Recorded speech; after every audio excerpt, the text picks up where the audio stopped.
Thank you so much, everyone, for joining in our today's event, which is Pitch Day for Road to Sustainability. We have invited various teams from all over India whose submitted proposal shows great impact and great potential to help us accelerate climate adaptation and mitigation in India. And to formally start this event, first of all, I'd like to give a brief description of who I am. I'm Daisy Bhuya, the lead of communication at Nisarg Foundation. And as an organization, we are based out of California in the US. And currently, we are trying to build a community of like minded people in India as well. And to do so, we have introduced our flagship program, Road to Sustainability, which aims to bridge the financial gaps, which helps people turn their climate solutions into reality. So, as we get started, I'd like to introduce our founders and co founders. Our founder is Mr. Chirag Kathrani, and I request Sir to unmute himself and say a few words. Hi everyone, welcome to this pitch round, and I hope we'll do the best, find the best possible solution, and we'll try to fund as many projects as possible. And and I'll leave up to the judges to take that decision, but I'll keep an eye on what's happening. Thank you. Thank you. Thank you, sir. Moving ahead, we have our co founder, Mr. Rishi Agarwal. Sir, would you please unmute yourself as well and say a few words of motivation to our participants? Yeah, thank you, Daisy, and good afternoon, everyone. I'm very happy to be here at the second round. And I think in the past 6 months to 1 year, we've been having a very good traction, meeting a lot of wonderful people. And I'm glad to meet another set of people. And I just hope that this round is also goes well, and best of luck to everybody. Thank you.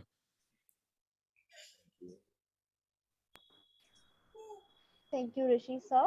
Now, I'd like to introduce Mr. Vikrant Srivastava. He's the CEO and co founder of Nisarg Foundation. Sir, would you also please do the honors?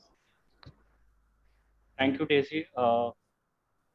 First of all, very congratulations to everyone, those who got the chance to be part of the pitch day. Second, and before you start anything, pitching the project of yours, just we want to let you know that if you are not being selected today, don't lose hope. We will be coming up with more exciting funding and technical support with all you. So do give your best, and let's hope what we are uh, planning to do more in India, which is climate adaptation, supporting climate adaptation. So my best wishes to everyone.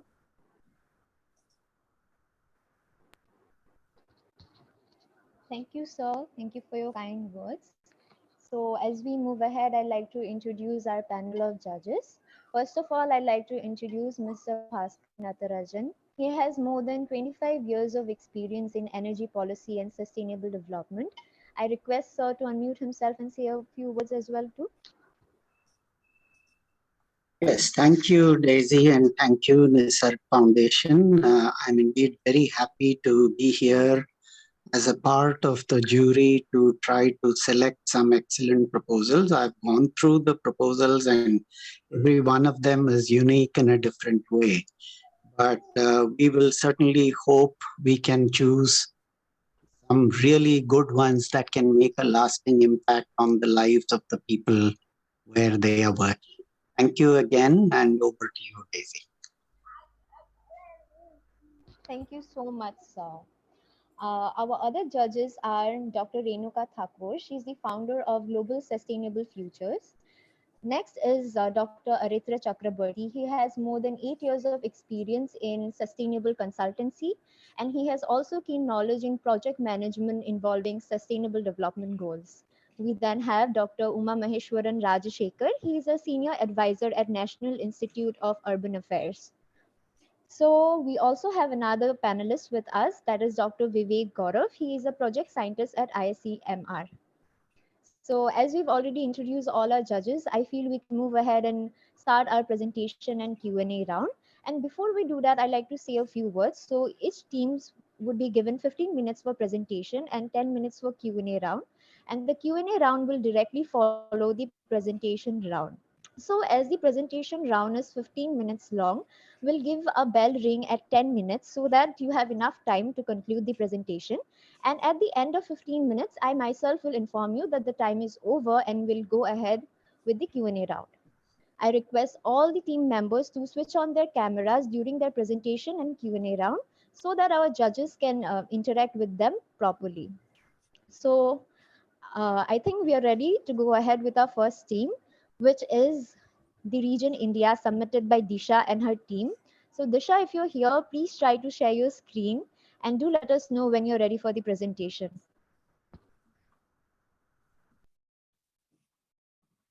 Yeah, I'm ready for the presentation. Yeah.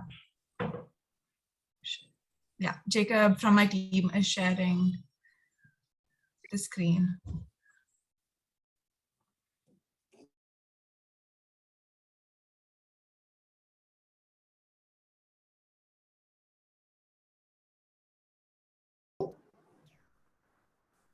Yes, it is. Great, thank you. Hi everyone. My name is Jacob Cherian. All right. And So, can we start? yeah, we're ready to start.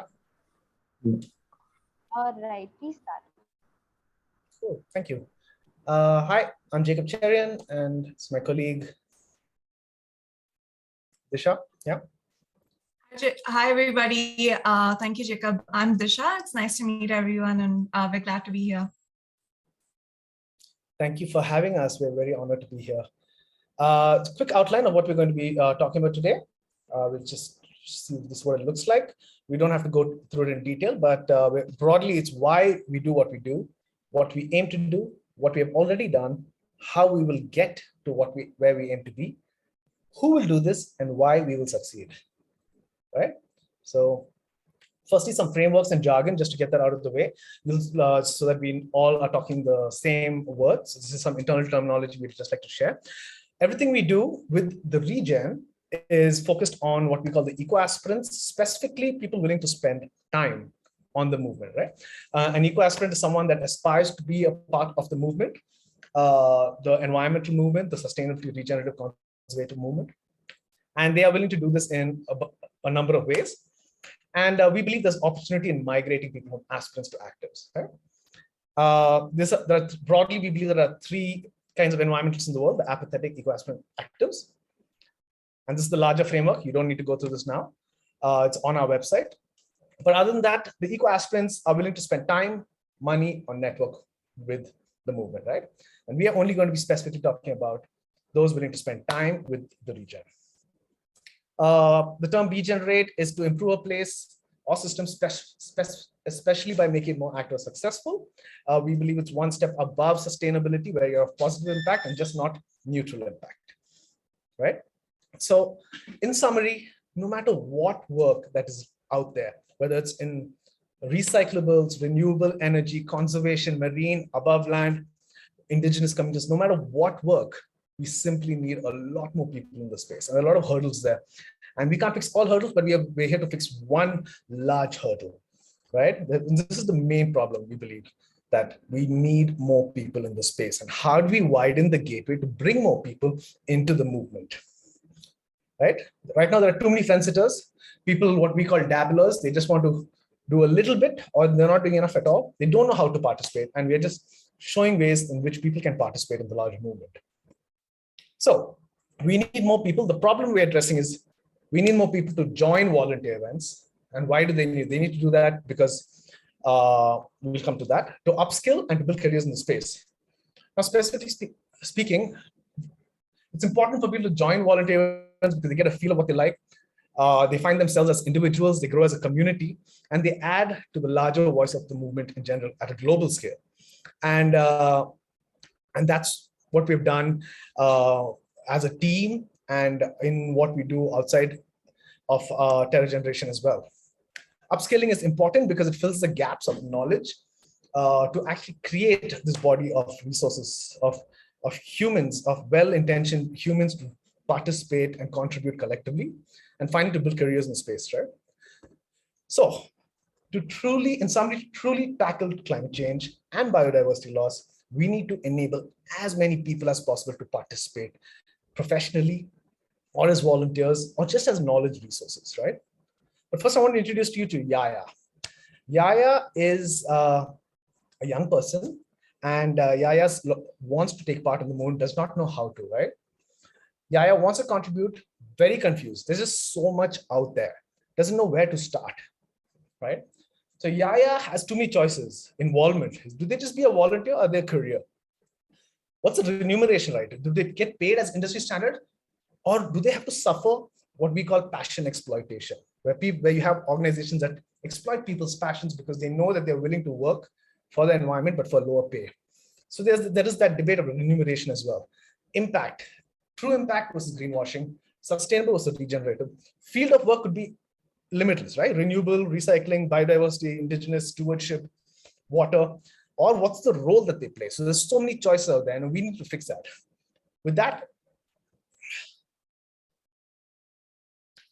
yeah. So, Disha? Yeah.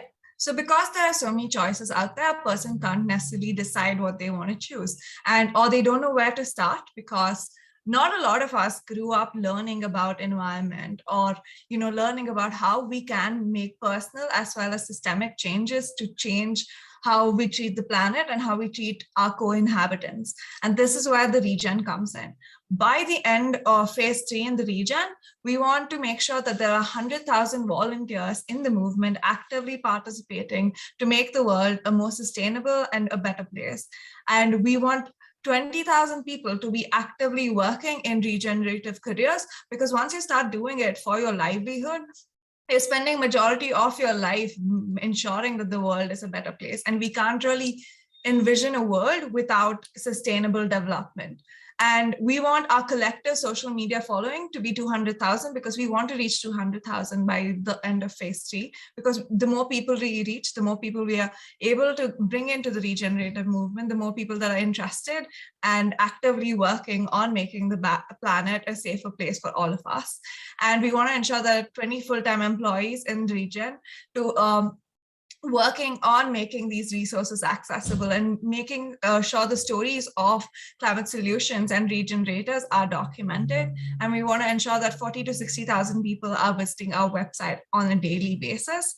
And we're covering 600 stories of regenerators and climate solutions, because there is enough coverage about climate doomism and climate catastrophe. And while that is equally important, it is really, really time for us to be talking about climate solution, because the climate crisis isn't something that's going to happen in the future. A safer planet starts today, and it starts with the regen. Can you? A lot of what we do is align with the sustainable development goals, because we want to ensure that while we grow, that growth is regenerative and sustainable. When I mean regenerative, it goes beyond sustainability, and it's able to sustain itself even after a point. With the regen, we are ensuring that knowledge is accessible. I think one of the important things in life is that not all of us have access to the same quality of education. And because of this, there are already hierarchies created. We want to break that down, because so far environmentalism or anything related to sustainability is seen in very polarizing views, in the sense that it's either an issue for indigenous people, or it's either an issue for the urban elite. We want to break that down and ensure that knowledge and our resources are accessible to everyone. And that's how we provide quality education. And next slide, yeah, gender equality. When we're often looking at people leading the environment and climate and sustainability movement, it's often women, and it's often women doing all the work because they have been prone to some sort of climate crisis or climate impacts in their life, and they have the need to rectify that. And a lot of marginalized communities and minority communities, their stories and their experiences are not brought out in the mainstream media. They're often suppressed, and even though it's women and marginalized communities often leading these solutions, they're not the ones who are the face of the movement, essentially. We want to change that. We want to make sure that people who are working on solutions get a space, they're spoken about. We want to bring job opportunities in the environmental, culture, and regenerative sector, because no one, when you're asked what do you want to do when you grow up, no one often says I want to work in the environmental sector, because it's not even considered an option for most people. Like, again, a lot of the problems goes back to how most people in India approach education, and environmental education has been very limited to those who can afford it, and a lot of people cannot afford it, and that's what we want to break down. And we want to make sure that we build a sustainable space and reform communities and collaborate with everybody else. That's why we want the region. The region is a collaborative space where we bring together resources, activities, and stories so that we can change climate conversations and ensure that it starts today. We have openings for people who want to volunteer as volunteers, who want to develop knowledge and use their resources, because we believe that there's no really one way to do sustainability. We believe that everyone has a role to play, and that role is very different. You can be a lawyer, you can be a scientist, you can be a journalist, an artist, a singer. There are different roles everybody can play. This is the region that we have been collating resources for people to access it easily. Next slide, Jacob. This is some of data. We've been consistently growing over the past month. We've achieved a lot of interactions as well as post-region engagement. Next slide. We've also had a number of people engaging with us in the past few months. We started 4 months ago, and we've consistently seen a growth across the space. So currently we have a 3-phase plan. Currently we are a curated platform where we curate events, careers, knowledge, and it's a resource hub at the moment. But in the phase 2 and phase 3, we want to make it a journalistic piece. Jacob, next slide. We want to make it a journalistic piece where we bring stories of hope, essentially stories of regenerators and those working on climate solutions.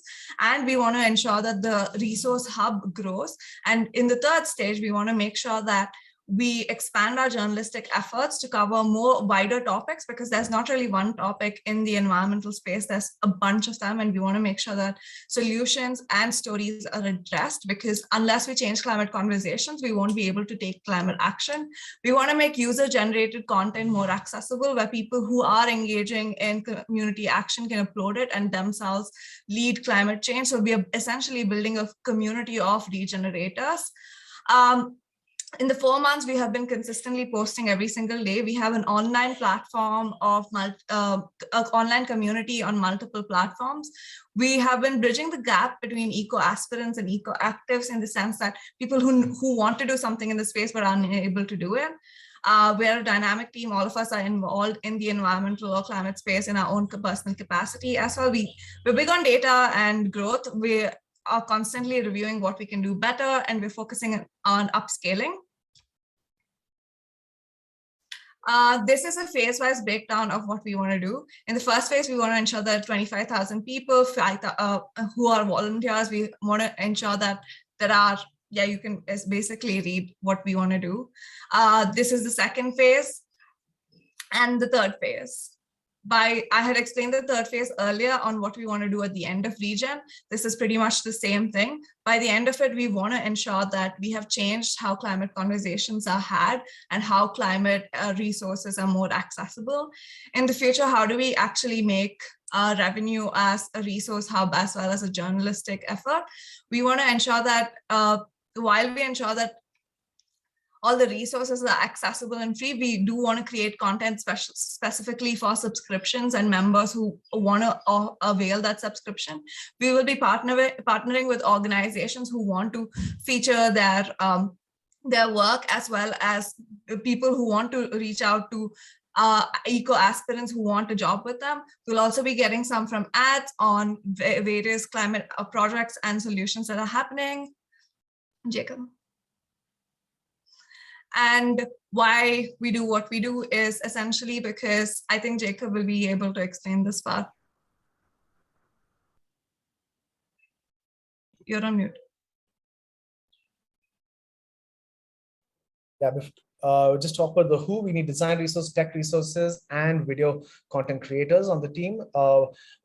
who's going to do this. We have a very specialized team. All of us are communicators in the sustainability, regenerative, conservation space. We have Sumedha, who's a national level ultimate frisbee player, started the executive committee. Disha Ravi, one of the founders of Fridays for Future India. Manni Bansal, who was a former editor of Current Conservation, easily the most beautiful magazine.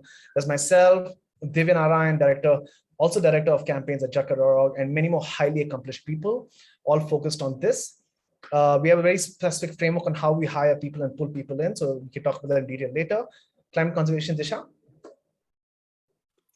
I think throughout the presentation, we stressed on how much climate conversations need to change. And one of the main reasons is if you pick up any newspaper, when we're talking about sustainability, climate, it's always focused on the future. It's always about, oh, we should make our children's future safe. We should make sure we leave the next generation a safer planet. But the truth is that millions of people in India don't have water to drink today. They're breathing very toxic air. And there are women in West Bengal who are sexually assaulted and who are prone to sexual trafficking when floods hit. And all of these are connected to the climate crisis. So if we ensure that climate conversations are still in the future, we will not be addressing the urgency of the situation. We will not be addressing what the people have to go through today. It's a disservice to them. And so we need to change the climate conversations to the present, because there are thousands and hundred thousands of people who are suffering the impact of the climate crisis today. Just give me 10 seconds, I'll wrap it up. So that's essentially what we want to do. We want to change climate conversations to enable climate action, because once we address how urgent the issue is, we address that it is a problem of the present, we'll be able to take action today instead of tomorrow. And why we will succeed? Because key people are rooting for us. On screen right now is Jerry Martin, one of the National Geographic champions, and Nupur Kale, who leads the Student Conservation Committee. And here they are endorsing us and promoting the regions. We have the right people on our side. They fully support what we want to do. And finally, we are disciplined, diligent, committed, and we will continue to do this regardless. And we have done it before. Each of us in our individual capacities before Terra Generation, and we will do it again. And we hope to have your support as we go forward. Thank you.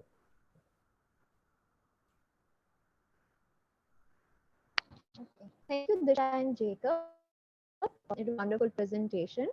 I request our judges to start the Q&A round. So the time starts now. Please do unmute yourself and ask the questions that you want to our judges.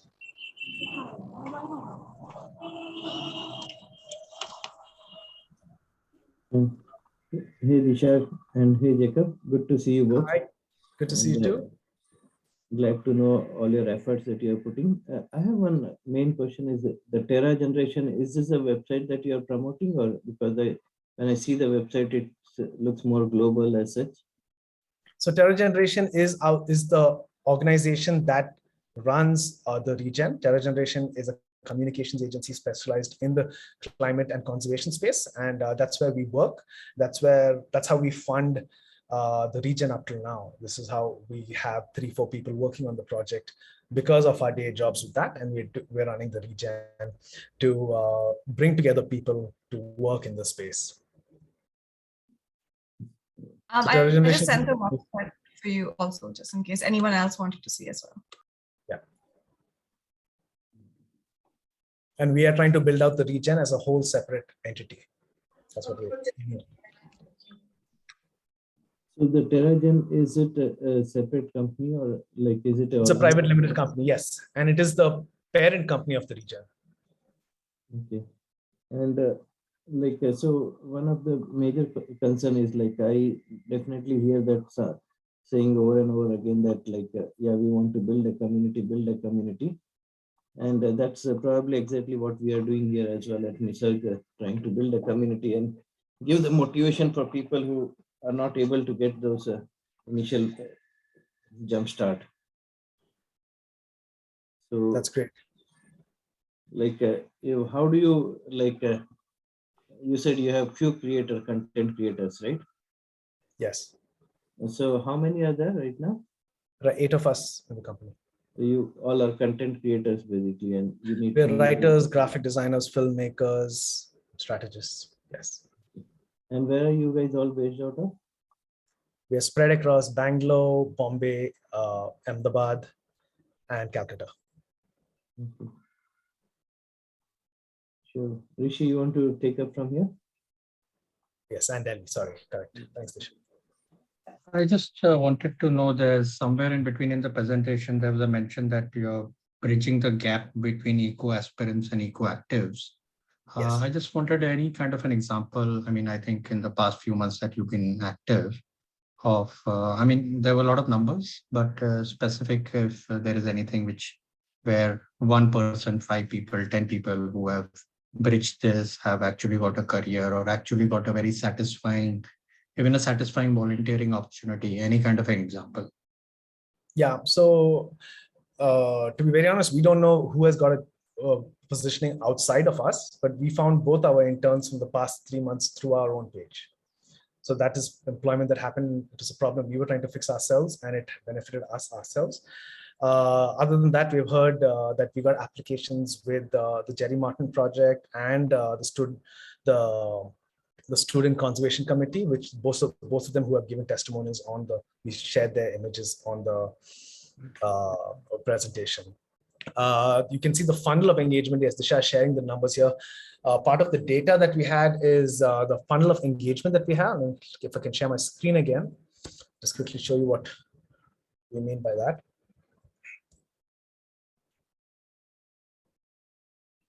So you can see the blue line is like the total number of people who have seen the content. The red is people who have actually interacted with the content. Page followers, then people choose to start following us. And then once they evaluate a content, they're going and clicking on the links within our link tree. So this is the funnel of engagements. And you can see it's like, it's been growing where the rate of growth is quite high. The last one, the dark green one, is the link tree clicks, where they have clicked through to the destination site where there is the job application or the registration for it. Beyond that, we have no data. We don't know what's happening after that. And that's part of what we need funds for, is to actually build out that tech, that follow through on an in-house databasing system where we can actually track that metric. Because right now, our data ends at the Linktree links. I hope that addresses your question in some way. Okay, yeah, thanks a lot. So basically the key part is still in the dark, as in that is what we want to know, that after people have gone on to that final other conversion, yes, we still don't know yes, how to address that just yet. And that is the real impact that we are aiming for. Absolutely. And that's what we aim to do. And in our fortnightly data meetings, we are always like brainstorming, because right now there's only so much resources we can put in it, because there are 4 people working on this already and we are paying salaries for that. And now to invest in tech, we burnt our fingers also with some tech investments in the past few months, and we lost quite a bit of money there. But we know we will fix this, because we're learning very quickly and we're very agile to use our system of how we go about solving our problem. Constant feedback loops. And that's why you can see the rate of growth is quite high. Okay, thanks a lot. Thanks. Thank you so much for your question. So are you using any tools that for like managing all these activities inside your organization as such? Like when you said you're very agile and you change, so how are you tracking all the activities? Just open source, whatever is free of Google spreadsheets and those sort of basic tools that we've been using. Yeah, we've been able to gather whatever data we need on Instagram's Insights itself. They provide analytics over a period of time with engagement growth as well. So that's how we've been tracking it so far. And we've also been using MetaSuite for tracking our engagement on other platforms. So just a general Google Analytics over these 3, as well as Linktree. So we've been using tools that are already available, and we have like a diligent fortnightly check-in for data tracking itself. So currently all these analytics are coming from Instagram, the graph that you have shown? Yeah, the graph you're getting is from Instagram's analytics that they provide for engagement. If you have a creator account or a business account, we often track this. They provide insights on how the posts are doing, how many people it has reached, how many people engaged in the post. So that's pretty accurate data from them. So we've been using that. For Linktree, they also provide analytics for the usage. We've just started LinkedIn. We're waiting for that to pan out. We've just started it 2 weeks ago. We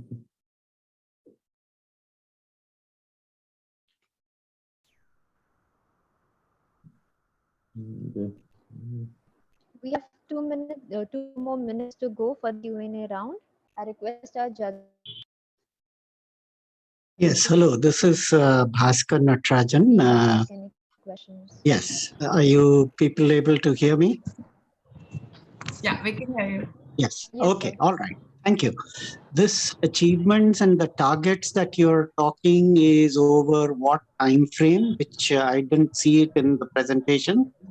Is it over 1 year, 2 years, or longer?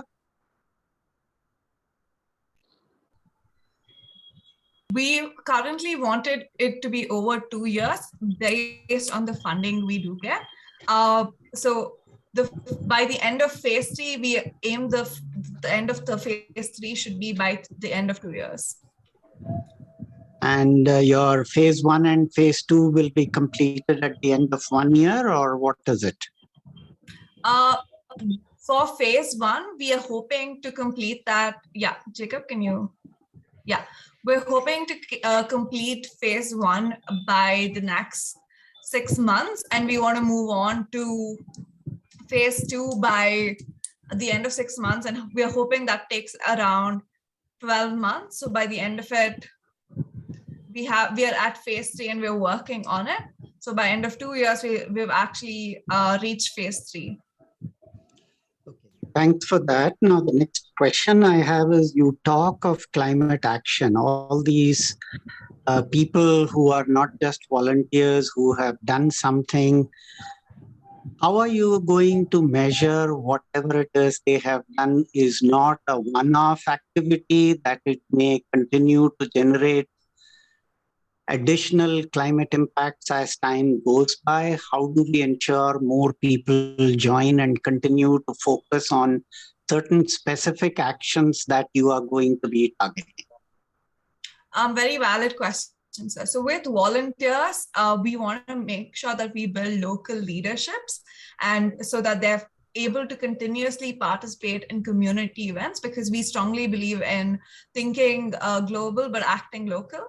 So we want to ensure that they have little chapters in their own cities, that they can do outreach in their own wards as such. That's with volunteers. For people, we want to measure people who actually get a job from Regen, so they're making it their actual careers. It's not something they're doing in their free time, but this is their main aim in life. So that is also a measurement we want to do. They're working in the regenerative and sustainability space. They're working in conservation and stewardship, as like a climate journalist or a researcher or a scientist. And these are spaces we want to make available for them in one single place. And with knowledge, that is a resource hub where we just want to make knowledge more accessible and available to people so that they can take action. So the knowledge is essentially where they start off and then move to volunteer, and then we're hoping they move to careers, because that is the end goal for us. And with climate stories, I think that is the other aspect, because okay, I'll just finish this answering this question. With climate stories, I think not a lot of people are aware of the ecological breakdown that we're going through today, because it's not on the front page of news. It's equated to the Weather Channel, which is not really the case. And we want to change that. We want to ensure that people are actively reading about it. So because once they have the knowledge, they can explore resources on how to act. And that will be in form of volunteers, and then it'll be in the form of careers. So that's the funnel we want to go through. We want to make stories available, knowledge available, and we want to make them volunteers, and then we want to make them get jobs. I hope that answers your question. Thanks, it does. So just one final comment. It's not that it's a question, but having worked in the space for several years, my personal feeling is that your targets on careers is probably, you may want to reconsider that. To me, it seems quite high in terms of your objectives to achieve whatever you're doing. So think about it, and I'm sure you can reach out to the organizers whether you want to continue or consider them again. Thanks. Over to you, Daisy.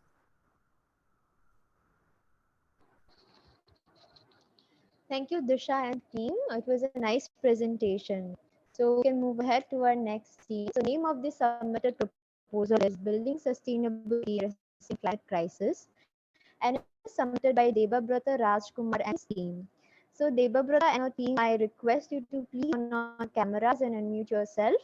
You can start sharing and do let me know whenever you're ready to present. Good afternoon, everyone. Thank you so much for giving this opportunity. I would love to share our pitch right now. So yeah, we can start. Yes, please. Okay, your time starts now. So yeah, what we are doing is like we are working in a project in Arunachal Siluk village. It's we're trying to build a sustainable society addressing climate crisis. So so we are talking about the indigenous people who are always uh, in the harmony of nature. They are the one who is always connected with nature. Uh, they are the most precious resources, like they are saving our biodiversity hotspot, and like they also mastered the art of living on earth without destroying them. They are living a sustainable life uh, in the community. So code red for humanity, like last year, like IPCC has declared code red for humanity. Now the global temperature is almost 1.3 degrees Celsius. If it's 1.5 degree, you can imagine what will happen. It's already there, climate. We have to act now. It's the right time. So we also conduct many events, like regenerative event is there. We'll show you. And we start our work with waste management to make people understand the problem, because climate change, if you go and talk to anyone, they will not understand what is climate change. So what we do is like we start with waste management. People understand how the waste can be managed, and then probably once they understand that thing, climate change, it's easier for us to make them understand what is climate change. Next slide. So who we are, like what we do is that we're focusing on creating a circular economy to reduce our carbon footprint by empowering communities and uplift their standard of living, based on zero uh, waste management, permaculture, like sustainable farming. We talk about sustainable farming and restoring life below water and land. So some facts of Northeast, because we are based in Northeast, we're working here in Northeast with indigenous tribe. So like in Northeast alone, responsible for 60% of national tree cover loss in India. Like, so this is maybe like due to high temperature, rise in temperature. Like now we can see in Northeast we suffer from flood. Flood is a major issue in Assam. Like we all every year we suffer from flood. And recently, what's happening? Like government is cutting all the trees due to bridge construction and all. This is really hampering, and it will affect us later on. If not now, later on, it will definitely affect us.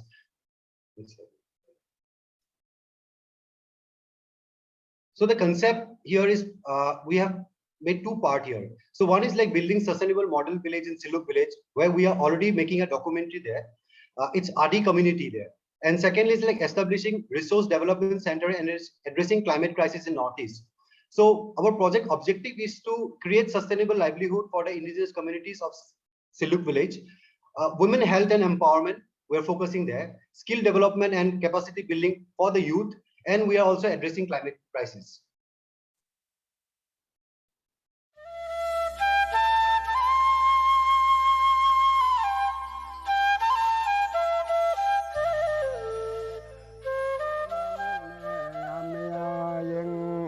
Dadie takambo delongem dagyon toy irga pe dagyon toy.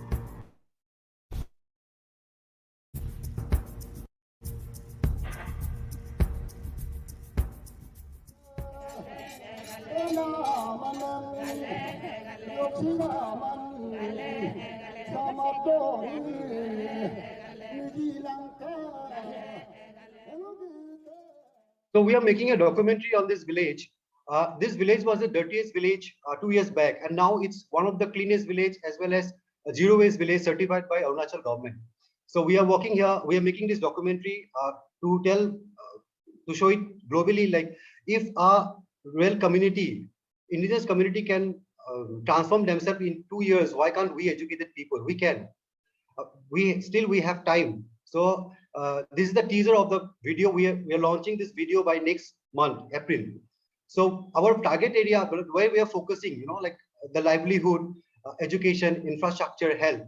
So we have already researched the key problem areas there. Yes. So what we are planning, our means to achieve in this project is like skill development in the areas of handicraft, handloom, permaculture, responsible tourism. So for that, we have already collaborated with NEHSDC, North Eastern Handloom and Handicraft Development Corporation, that is under Ministry of Donor, and we have collaboration with them. They are going to give them trainings, proper training and skill development on handloom and handicraft. We have experts with us like Utsa Pradhan, who is a permaculturist. He's there to help us to train them, groom them on permaculture practices. Then we also promote tourism. We already promoted tourism, but that's only responsible tourism. We are trying to develop the entrepreneur mindset through training by professional experts. We have experts in our advisors as an advisor, and to create a circular economy. Also, the impact of the project is the timeline is 15 months. The community is there is like 147 households, approximately 300 community to have improved access to equal opportunity and enabling environment to advance their social, economic, and political rights. Employment opportunity for 660 youth through skill development and capacity building. So the objective of the documentary is to promote what they have done in the last 2 years and to raise CSR funding to uplift the community. And also through this documentary, we want to replicate the Siluk model village across Northeast by enabling young entrepreneurs and environmentalists through training and circular economy. So this is part 2, this plan of action part 2. So here we are planning to establish a resource development center and addressing climate crisis in Northeast. So we are aiming this resource center in Assam, something around 33 acres or 100 acres of property here.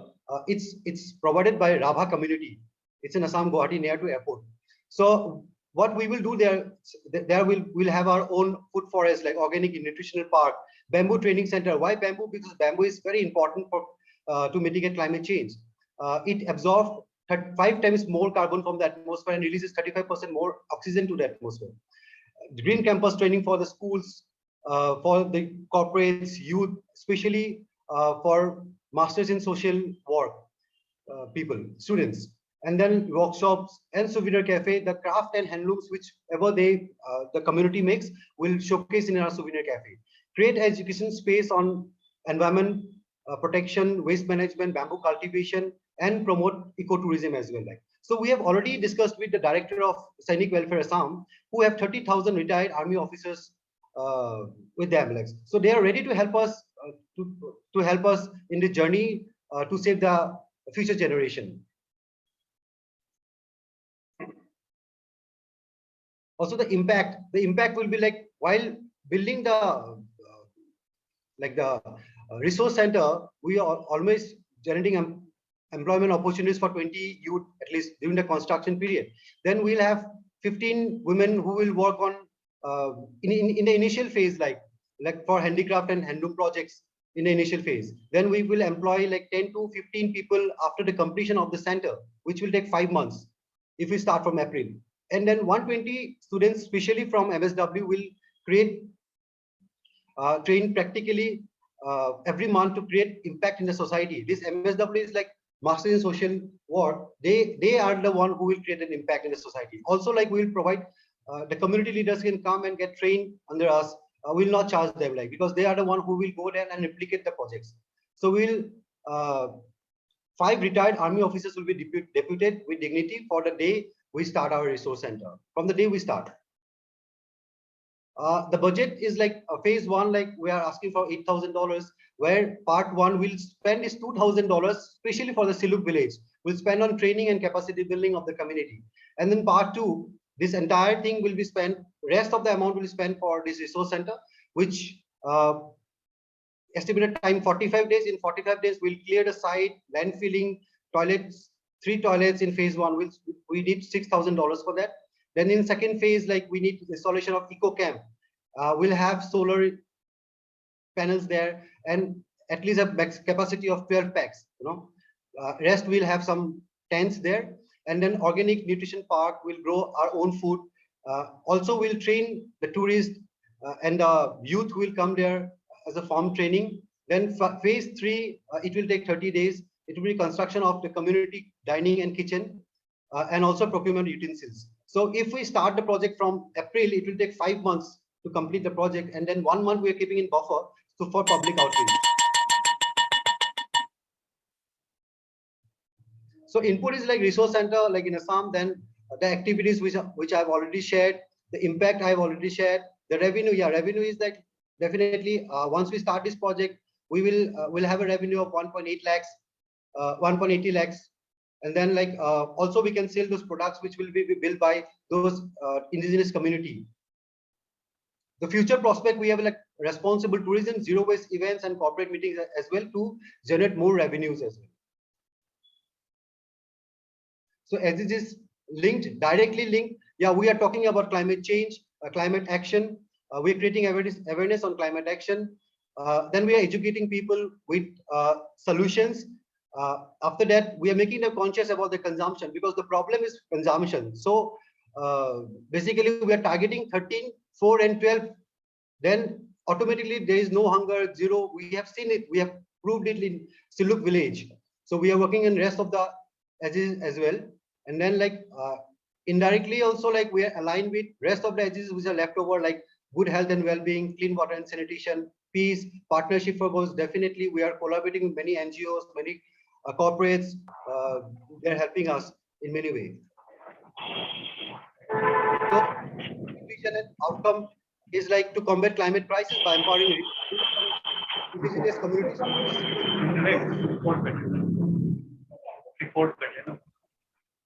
through sustainable development goals, and continue working on making the SDGs attainable. So these are our team. So I'm the founder of this organization. We have Pooja Chopra, co-founder, CMO. Pooja, you can represent yourself, Pooja. Very good afternoon, everyone. I'm Pooja Chopra.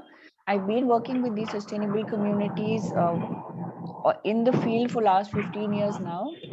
I am PhD in ecotourism and been working with various state forests in the country as well as abroad. And also I'm a master's in School of Forestry and Environment from the Yale School, US. Thank you. My team is sitting with me only. Like we have Keshav Agarwal as a project manager. Keshav, please introduce yourself. Hello, everyone. So I'm an architect by profession with over 4 years of experience.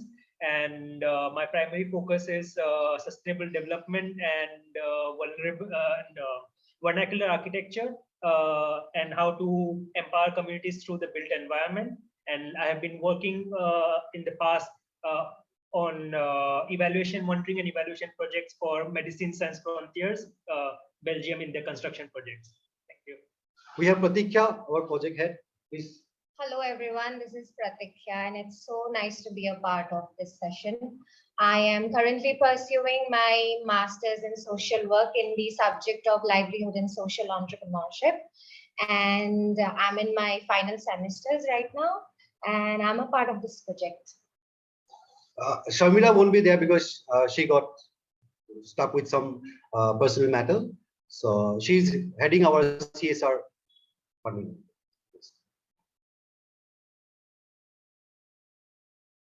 So there's a small presentation like we have already done last year to 2021, Regenerative Restoring Planet. So we invited all the people from India.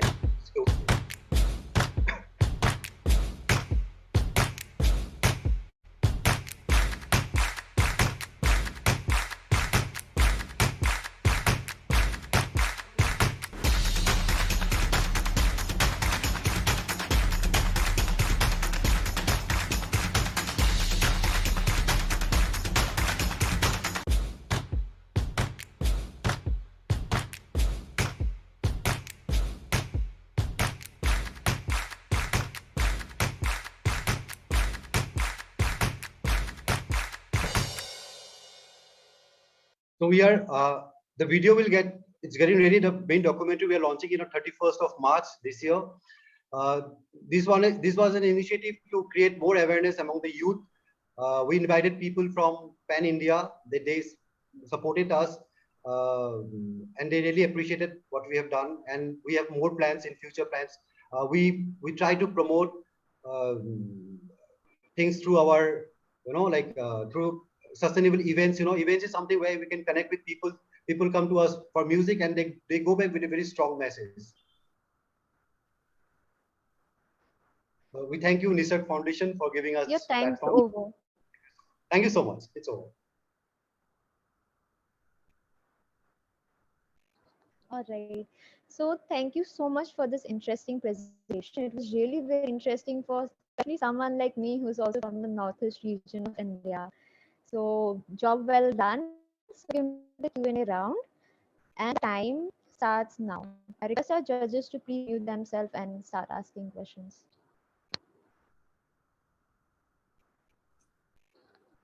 Thank you guys for this presentation. It was awesome. And one place you mentioned, like there is a 60% forest loss in northeast area, right? I mean, Yes. like how is For your forest cover. forest cover? How is your team going to work on that part, or is it a part of your goal, or is it just to highlight? No, we are working on in Siluk village. Like, see again, like Arunachal is, it's a forest. But the entire northeast is like biodiversity hotspot. Like now sustainable palm oil is coming, which is going to, it's a monocropping. Again, it's going to be very like, there will be loss in biodiversity and many things like that. Many species will get extinct. So we are collaborating with RSPO, Roundtable Sustainable Palm Oil, which is coming to Guwahati on 11th of April in our office, and we are having a panel discussion on this same thing. How to we are making a documentary. The Better India is also coming, and we are making a documentary on it. So how to make it sustainable palm oil, like not monocropping palm oil. And in Arunachal, where we are working, like people, like they say like, chalo do hi to gachhi kaat dete. So we tell people no. As today you are cutting 2 trees, but maybe like after 25 years, it will be same like Assam. There won't be any forest. So that's how we are creating that awareness. That's why this waste management, we started the zero waste management is helping us to reach out more and more community, because once a community is receiving an award, it's pride for them, then the other communities also interested, like, oh my God, we also want to achieve this. How? Then they come to us.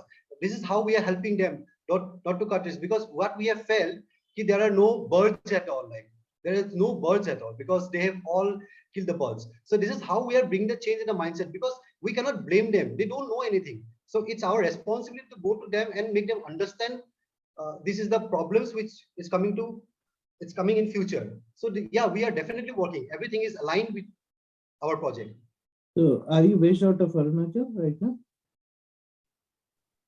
Yes. Where are you based out? I'm from Assam, Guwahati. Assam, okay. And this so we are will be like entire Northeast. Okay, entire Northeast. Okay, sure. And I think there are a lot of synergies here. We are also doing something like this in Java, right? Okay. In Maharashtra side, but I would let Rishi go ahead and ask questions because he's more engaged in that domain. Yeah. Thanks, Chirag. Great. Thanks a lot. That was a nice presentation, very specific. I was quite interested in the resource center, and I just want to know about that. Do you have the land secured? What is the status? And is it on lease, long lease, or because once you develop something, then it should last for a long time. And then I was just interested in that training MSW students. You've given some numbers, 120 MSW